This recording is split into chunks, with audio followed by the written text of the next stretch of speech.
What's going on, everybody? This is Boonjamin Bakchoy back again with another F1 2020 video for you. Today, going to be focusing on helping some of the newer guys improve their lap times. I feel like this is probably the easiest way to improve your lap times if you're still using the racing line and not really familiar with braking zones and how to change the gears properly. So, first track we're going to be at is Austria, and then later on we're going to be at France. And the first laps of each track is going to be following the racing line, pretty much exactly what the game suggests.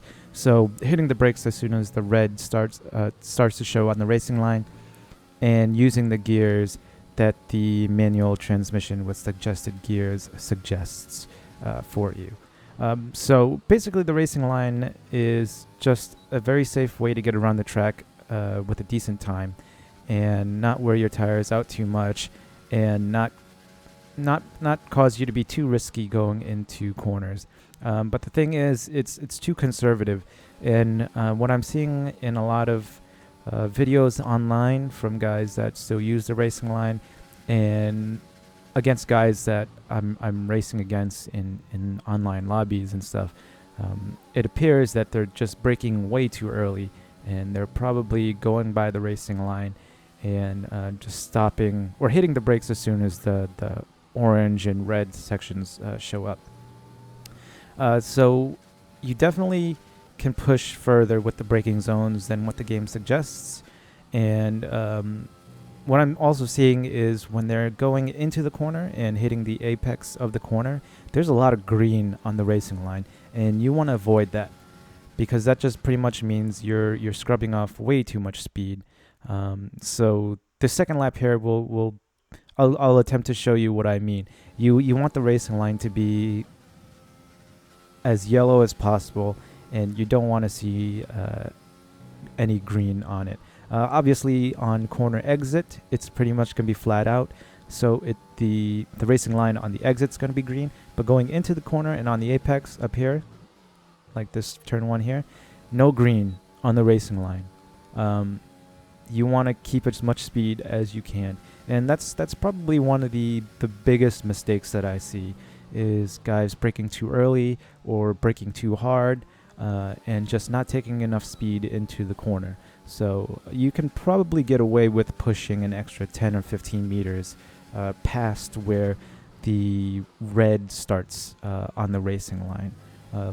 Also, another issue that I'm seeing a lot is probably the gear changes.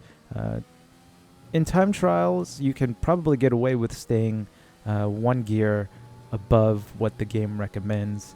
In a race, it's going to be different. Sometimes you might have to go to the recommended gear just because you're not running in max fuel and overtake on with your ERS. So you're running with less downforce just because you're not going quite as fast. But if you paid attention to the delta, going by what the racing line suggests, I think I was over a second down from my personal best. And now, even though these aren't amazing laps on my part, just pushing the braking zones a little bit further, keeping a little bit more speed through the corner, preventing the racing line from turning green going into the corner entry and on the apex, you can cut a lot of time out in your laps. Not only that, but sometimes the racing line isn't quite efficient. You need to use as much of the track as possible. So going into a corner, as you can see on this right-hand turn here, you want to be a little bit on the curbs. I know I invalidated my lap that time, but try to use as much as the curb as possible. Straighten out your racing line, and it'll help you carry a little bit more speed into the corner. So now we're going into France. This first lap here is going to be a slow lap following the racing line as the game suggests. And in France, you can definitely see that you can definitely brake a little bit later, especially going into the really long double apex corners. But this first lap's going to be really slow. It's gonna be exaggerated a little bit, just to show how much time is wasted when following the racing line. But again, I see a lot of guys with too green of a racing line when going into corners. When I watch like YouTube videos of guys online with the racing line assist on, and you obviously don't want it to be red, because if it's red going into a corner, you're more than likely gonna overshoot the corner and miss it entirely. So try to aim for yellow. Also, downshifting is dependent on what kind of corner you're going into. Longer sweeping corners, you want to downshift a little bit slower so you don't scrub off too much speed. The engine braking doesn't cause you to slow down too much.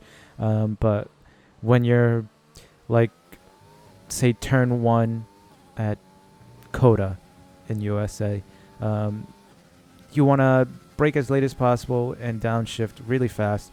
Use the engine braking to help you slow down as fast as possible in the shortest amount of time.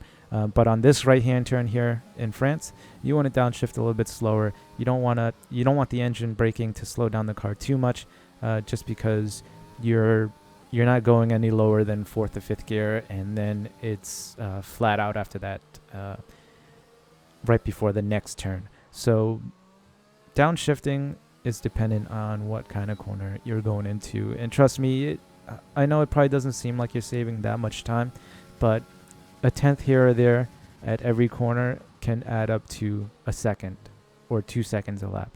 So that time following the racing line, like the game suggests, we were 2 seconds below our personal best. And now going into our attempted quick lap, pushing the braking zones a little bit further, you'll see how much time we save. And I think I actually set a new personal best on this lap. So again, trying to keep as much yellow on the racing line through the corners as possible and through the apex.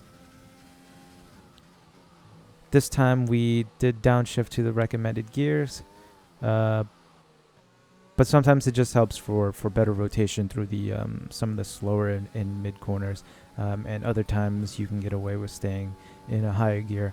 At the end of this straight, this little left-right chicane up here, you can definitely stay in a higher gear than what the game suggests. It suggests 4th and 3rd.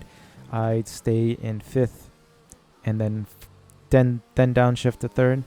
Sometimes I like to keep it in 4th if I'm carrying enough speed, but that time I wasn't going fast enough, so I decided to downshift to 3rd. But that's pretty much it. So just keep in mind, brake later than the racing line suggests. Try to keep the racing line yellow as much as possible on corner entry and through the apex. And just watch your downshifts. Make sure you're downshifting correctly for whatever corner you're going into. And hopefully that will be more than enough to help you save like a second or two on your laps. Again, this is mainly just for the beginners, but I hope that some of your more experienced drivers can take away 1 or 2 tips that will help you out as well. But thank you guys again for checking this video out. Stay tuned for more videos. Remember to eat your bok choy, and if you think I deserve it, please leave a like, comment, or subscribe.